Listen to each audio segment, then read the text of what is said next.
Fala galera, firmeza? Sejam bem-vindos ao canal do Rodrigo Serradura. Aqui você encontra conteúdo sobre desenvolvimento e engenharia de software. No vídeo de hoje eu vou apresentar como realizar a configuração do seu Windows com WSL.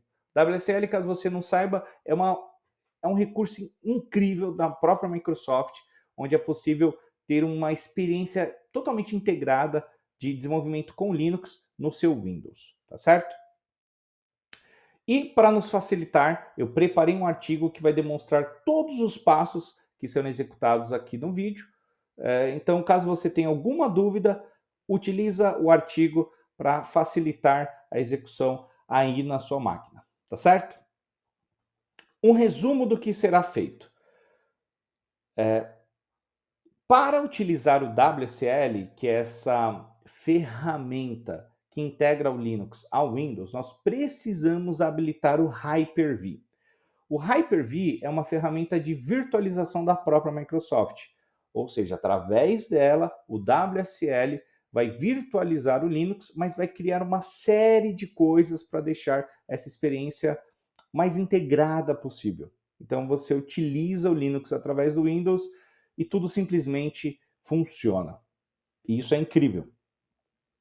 Além disso, uma vez que isso esteja configurado, nós também iremos instalar o Visual Studio Code, que é um editor de código da própria Microsoft e gratuito.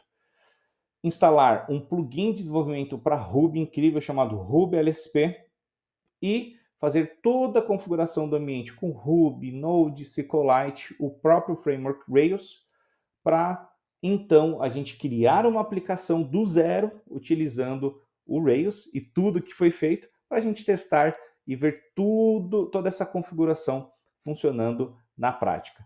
Além do que, tem alguns macetes que é interessante serem apresentados para vocês, para que você que esteja começando, né, e queira ter esse desenvolvimento, provavelmente vai ser útil entender uma coisinha ou outra que vai aparecer aqui no vídeo para que a sua experiência utilizando WSL e o próprio Ubuntu, o Linux, através dele seja a melhor possível. Tá certo? Então vamos lá. Como eu disse, a primeira coisa que nós precisamos garantir é que o Hyper-V esteja habilitado no seu computador. Isso é muito. E o passo para habilitar ou verificar se já está habilitado é bem simples. Você primeiro copia e cola esse appwiz.cpl aqui na sua barra de busca, abre este programa e clica aqui em habilitar ou desabilitar funcionalidades do Windows. E uma vez que você está aqui, você precisa garantir que o Hyper-V esteja habilitado. Uma vez habilitado, o próximo passo é realizar a instalação do Windows Terminal. Esse terminal ele vai possibilitar ter uma experiência de desenvolvimento mais agradável e ainda mais integrada do WSL com Windows. E como a gente pode ver neste caso, eu já tenho ele instalado aqui na minha máquina, mas é muito simples. Você, ao encontrar o aplicativo que você quer, você clica aqui nele e vai aparecer a opção de instalar o aplicativo. O próximo passo é então pesquisar aqui por Windows Terminal e com o botão direito executar como administrador.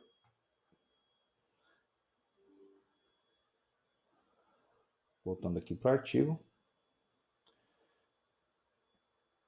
Então já instalamos o Windows Terminal e agora a gente executou ele como administrador. Perfeito. Ao fazermos isso, nós precisamos executar o comando wstl --install--d ubuntu. Para o quê? Para instalar tanto o WSL quanto a distribuição Linux, que nesse caso será o Ubuntu, para ser utilizado através dele.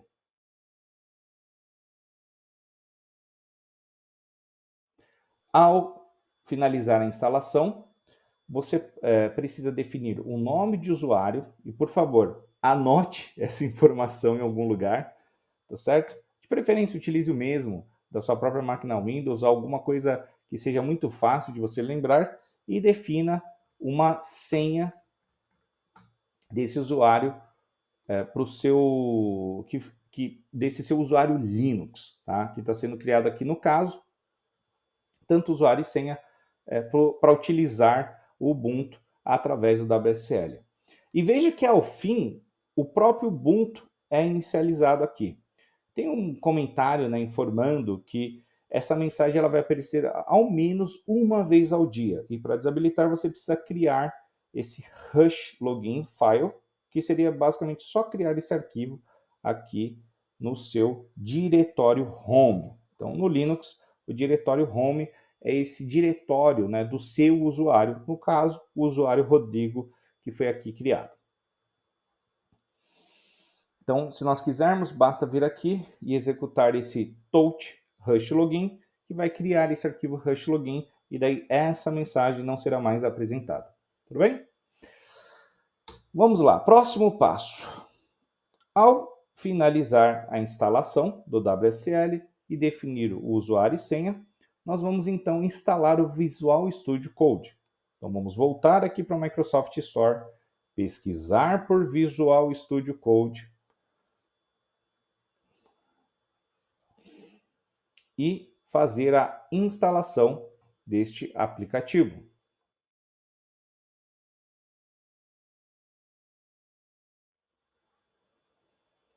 Ao realizar a instalação do aplicativo, nós precisamos habilitar o plugin do WSL no próprio Visual Studio Code. Então, aqui na barra de busca, digite Visual Studio Code, clique neste ícone, que são as extensões, procure por WSL e instale esta extensão no seu Visual Studio Code. Pronto, já foi instalado. A gente já pode, inclusive, encerrar aqui, fechar o Visual Studio Code. O próximo passo é que toda vez que a gente abre o Windows terminal, a gente percebe que ele está abrindo esse Windows PowerShell. Mas para facilitar a nossa experiência, a gente vai aproveitar para configurar o próprio Ubuntu como o shell padrão do nosso terminal. Isso é muito simples. Você clica aqui nessa setinha do canto superior direito, vai em Configurações, Startup e clica... Isso aqui foi até interessante. A gente fez a configuração e para ele aparecer aqui como uma das opções de perfil, a gente vai precisar fechar e abrir o terminal. Então, vamos para cá, vamos pesquisar o terminal. E agora nós não precisamos, inclusive, ter o terminal sendo executado como administrador. Então, viemos para cá, configurações, startup, default profile, ou perfil padrão, caso você esteja utilizando português no seu Windows, e então você vem para cá, seleciona o Ubuntu e então salva. Ao fazer isso, o que vai acontecer? Toda vez que você abrir uma nova janela, uma nova aba, ou até mesmo abrir o próprio Windows Terminal, o Ubuntu será carregado para você.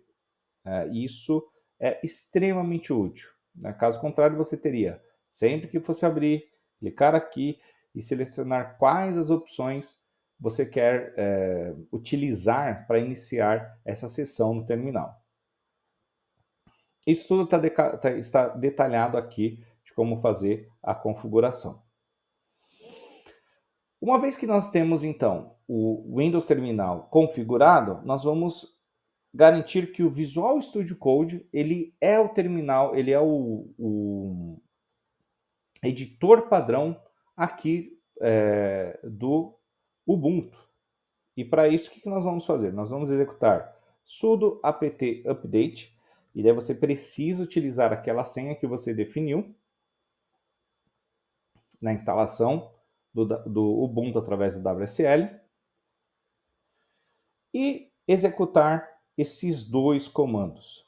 Então, basicamente o que a gente está fazendo aqui é definindo o Visual Studio Code como o editor padrão do terminal. Então, sempre que o terminal precisa de um editor de texto, de código, ele vai recorrer ao Visual Studio Code. Os próximos passos é a instalação do ASDF. O ASDF ele é um gerenciador de ferramentas, só que essas ferramentas podem ter diferentes versões. Então, o Ruby em si, a versão do momento da gravação deste vídeo, mais recente é a versão 3.3.3. Porém, o Ruby tem a versão 3.2, 3.1, 3.2.7 e por aí vai. Então, é muito comum quando nós estamos desenvolvendo necessitar utilizar a mesma ferramenta, só que em diferentes versões. E o SDF ele possibilita isso.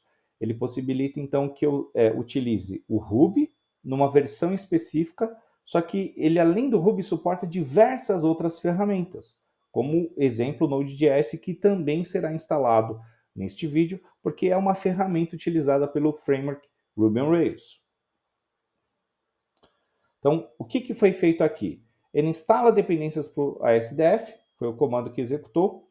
Ele então utiliza o Git para fazer o download do ASDF, habilita o ASDF no nosso shell, ou seja, toda vez que a gente abre o terminal, ele vai carregar o ASDF e habilita também o recurso de autocomplete do próprio ASDF.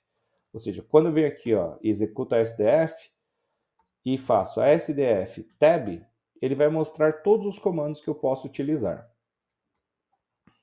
Deixa eu colocar aqui do lado para facilitar o acompanhamento aqui dos passo a passo do artigo. O próximo passo será a instalação do Ruby. Então, o que esse primeiro comando faz? Esse primeiro comando ele está instalando as dependências de compilação do Ruby. Uma vez que isso é feito, ele então instala o plugin do Ruby e instala a última versão do Ruby 3. Então vamos esperar até a instalação de dependências terminar e também a compilação iniciar e terminar.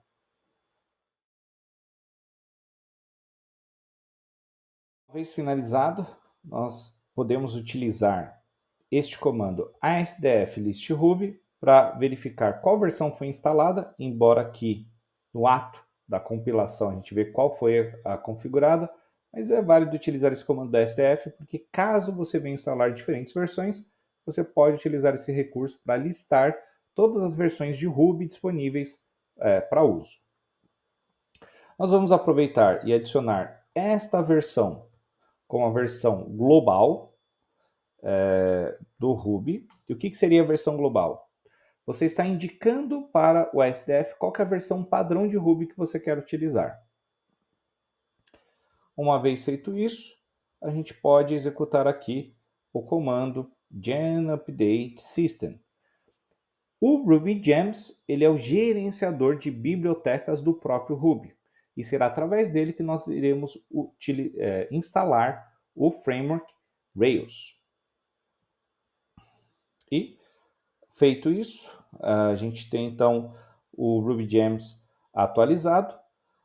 Seria possível executar aqui o comando -v e também executar o comando ruby-v para ver qual foi a versão instalada. Voltando aqui para, agora feita a instalação do Ruby, vamos então para a instalação do Node.js. Então, primeiro a gente vai instalar as dependências do Node, instalar o plugin do Node.js na USDF e fazer a instalação da última versão do Node.js.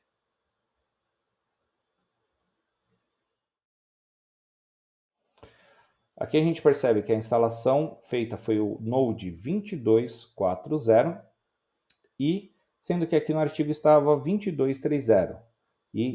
Então, da mesma forma que no Ruby foi utilizado a SDF list Ruby, no caso a gente está utilizando a SDF list Node.js. O Node.js ele é um runtime JavaScript que pode ser utilizado para criar aplicações completas somente com ele, mas no Rails ele é a ferramenta utilizada para fazer a compilação de recursos de front-end mais sofisticados. Então, quando você quer utilizar o React, Vue, dentre outras ferramentas do ecossistema JavaScript, o Rails vai delegar para o Node.js essa tarefa de fazer a compilação desse tipo de asset. Tá?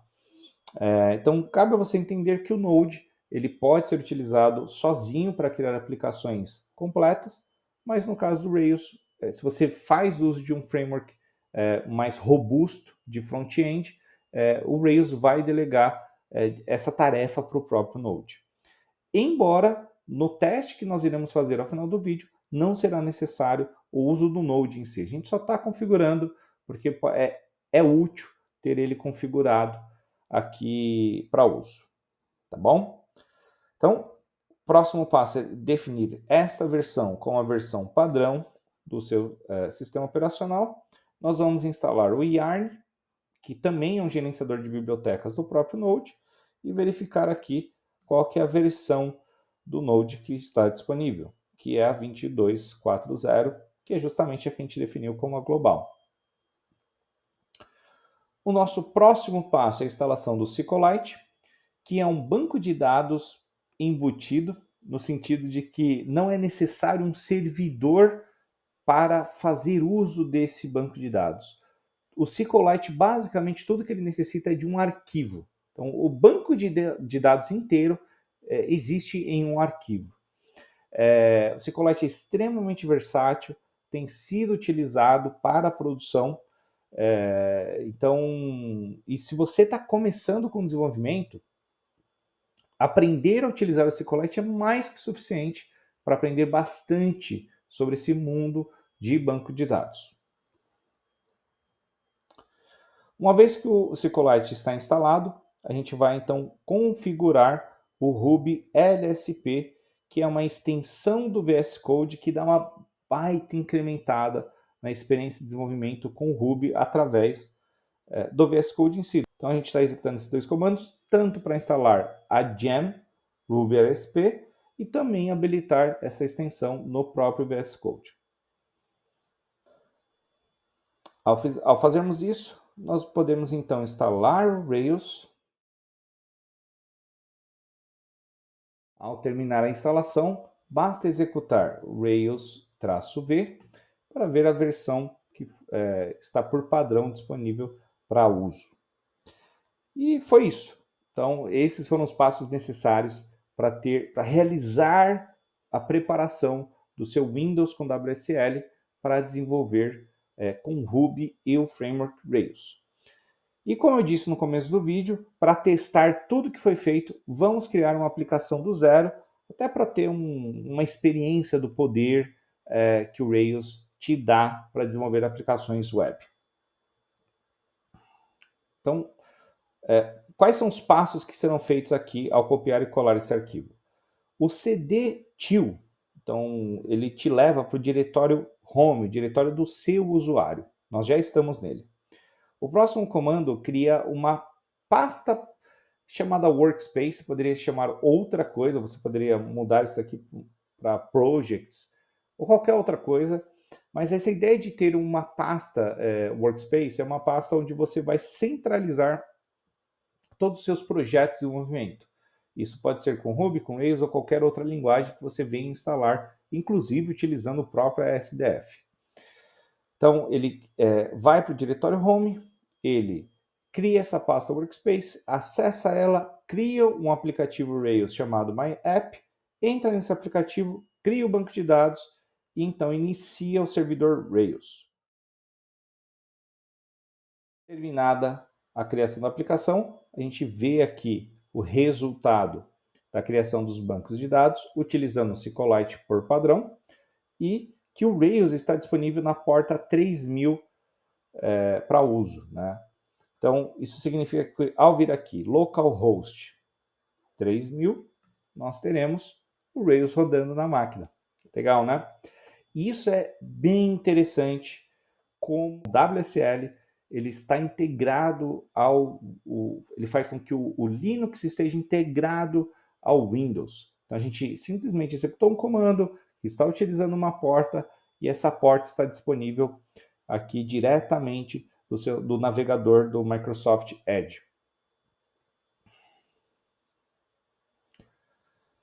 próximo passo que nós iremos fazer, embora eu acabei acessando diretamente o terminal, eu quero apresentar para vocês este comando explorer exe, que tem várias utilidades. Então, o explorer exe, por exemplo, se você adicionar aqui, ó, ponto, ele vai abrir o Windows Explorer de dentro do Ubuntu para que você possa talvez copiar um arquivo do seu Windows para o seu Linux que está rodando agora aqui durante o WSL, ou você pode copiar algo do Linux para o Windows.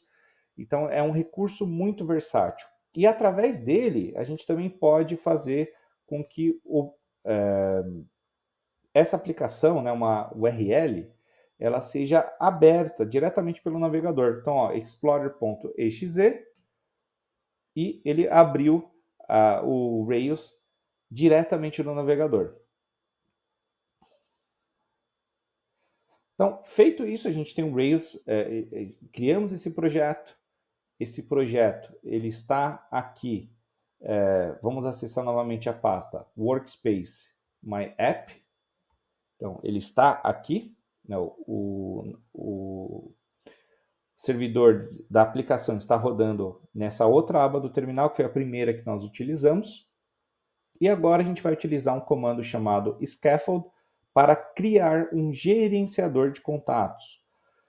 Então, o que a gente está fazendo? Ao fazer aqui com Rails o comando scaffold, person, first name, last name, e-mail, birth date, nós estamos criando o que nós chamamos de model, numa aplicação Rails. Este model tem uma tabela do banco de dados que o Rails, por convenção, se você chamou de person, ele vai, toda a tabela criada no plural, ele vai chamar de people. Ele executa esse Rails Migrate para aplicar essa mudança do banco de dados, ou seja, a criação dessa tabela no banco. E como o Rails já está rodando aqui da primeira aba, por isso que esse comando está comentado, e em seguida ele executa o Explorer exe na URL nova, localhost 3000 people, para acessar este gerenciador de contatos que foi criado através do comando scaffold.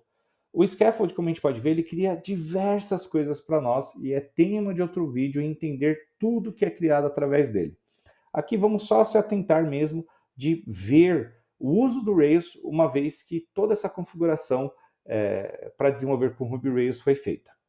E acessando aqui o navegador, a gente pode ver que nós temos este gerenciador, onde eu posso criar aqui um usuário, eu posso editar para adicionar uma data de nascimento, eu posso voltar aqui para a listagem de usuários, eu poderia adicionar um outro usuário, Rodrigo Serradora, rodrigo@email.com. Eu posso também destruir, ou seja, deletar esta pessoa. E algo importante de esclarecer é que é muito comum em desenvolvimento nós falarmos a respeito da sigla CRUD. E o que seria esse CRUD? O CRUD basicamente é a definição de, em inglês, da ação de poder criar, ou create, read, que é ler, o update e delete, ou seja, eu tenho a capacidade de criar, ler, editar e deletar registros através dessa minha aplicação. E a gente percebe que esse comando scaffold faz é justamente criar essa aplicação um tanto quanto rudimentar, mas capaz de fazer todas essas operações, seja ela de criar, o back to people, de listar, a capacidade de visualizar, de editar e até mesmo deletar um registro através dessa nossa aplicação. Uma vez que a gente tenha feito a gente criou essa aplicação inicial, o próximo passo que será feito é melhorar o visual dessa aplicação através da adição de um framework chamado Pico CSS. E para isso a gente precisa então aqui utilizar o Visual Studio Code, ou VS Code, e para fazer isso basta executar code traço. Algo importante que vai aparecer neste primeiro acesso é se nós confiamos nesta pasta que a gente está acessando, que no caso é o My App. Só que, como algo que foi feito alguns passos atrás, que foi a criação do Workspace no diretório do seu usuário, que foi criado justamente para concentrar os diferentes projetos de desenvolvimento que você venha a ter, a gente pode marcar aqui para confiar não apenas na pasta My App, mas sim em todas as pastas a partir do diretório Workspace. Então a gente marca aqui. Ao fazer isso, a gente vai perceber, seguindo aqui o artigo, que nós precisamos abrir o arquivo app.viewslayoutsapplication.html.rb. Isso poderia ser feito clicando aqui em app, views, deixa eu colocar para cá, layouts, application HTML. Ou nós podemos simplesmente fazer Ctrl P, copiar e colar o nome do arquivo e apertar Enter. Uma vez que estamos aqui, a gente então copia e cola essa tag link, e essa tag link vai configurar o Pico CSS para nós. Mas o Pico CSS ele também precisa de uma adição, que é o conteúdo HTML tem que ser envolvido com essa tag man. Ao fazer isso, a gente percebe como já fica mais interessante a cara, né, dessa nossa aplicação. Basta vocês colocar as suas tags HTML que este código será estilizado de maneira uniforme através dele. Então, se a gente acessa aqui People, a gente vai ver várias outras, cada uma dessas telas que foram criadas, e o Pico, então, ele estiliza, traz essa cara, né, um pouquinho mais interessante, né, para a nossa aplicação. O próximo passo é, além de melhorar o visual, é também melhorar a qualidade do dado que está sendo persistido. Porque qual que é o problema que essa aplicação tem? Ela permite você criar uma pessoa sem nenhuma informação. Ou até mesmo editar uma pessoa aqui, ó. Se eu venho para cá e eu edito, eu posso remover alguns dos nomes ou adicionar um e-mail que nem é um e-mail que ela vai aceitar. E o que nós vamos fazer aqui? O próximo passo que nós iremos ter é de adicionar validações no model. E o que seria o model? Então a gente vem para cá, ó. Vamos aqui, clicar aqui para fechar tudo e vir app models person, ou Ctrl P, escreve person e vai até o model. Nós vamos então adicionar essas duas validações ao model, porque o model é justamente esta entidade que o Rails utiliza para representar uma linha na tabela. Só que além de representar uma linha na tabela, ele tem diversos tipos de recursos, dentre eles esse recurso de validação. Uma coisa importante de ser feita é de adicionar, de configurar a indentação padrões para arquivos.rb como 2.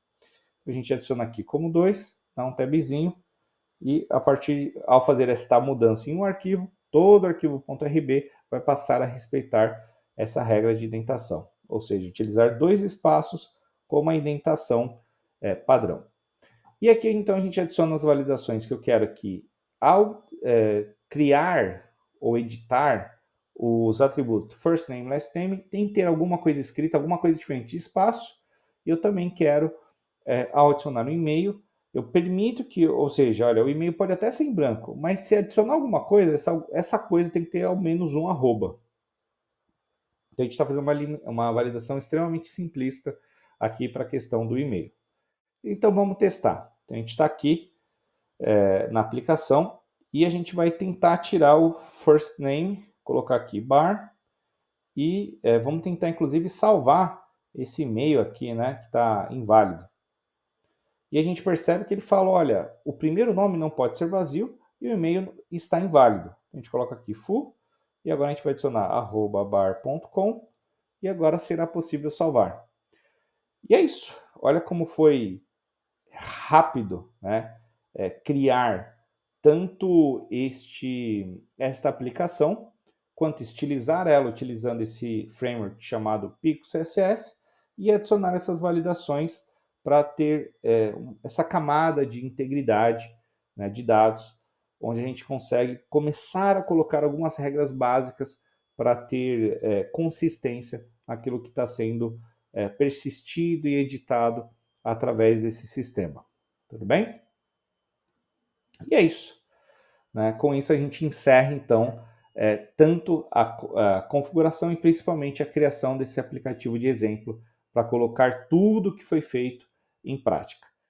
Então, para encerrar, eu quero te agradecer, você que ficou até aqui, dá uma moral, curte, comenta, compartilha, se inscreve no canal, porque dá um trabalho produzir e editar esse tipo de conteúdo. E é isso. Muito obrigado e até a próxima. Valeu!